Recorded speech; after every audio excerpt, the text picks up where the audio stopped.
હવે અખંડ દીવાન તમે ભક્તિ માનો, ઘીના દીવાન તમે ભક્તિ માનો, આરતીને તમે ફૂલ હાર ચડાવવાની ભક્તિ માનો.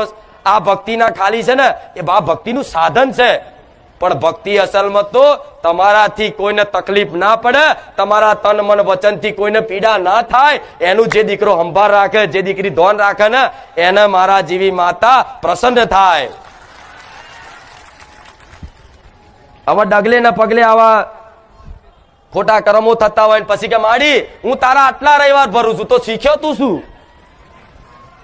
હું આટલી બધી બોલી, આટલા બધા પ્રવચન આલ્યા, આટલું બધું સમજાયું, તો એમાંથી તું શીખ્યો શું? કદાચ 1000 વાતોમાંથી એક 10 વાતે તે કદાચ પાલન રાખ્યું હોય તો એ મારો પ્રિય બની જાય, એ મારો વાલો બની જાય. પછી એને યાદ કરવાની જરૂર ના રહે. હું માતા એને યાદ કરાવું, દીકરા ચમ ભૂલી ગયો આજે, હું ખુખાર મેળડી છું, થાય કે નહીં આવું?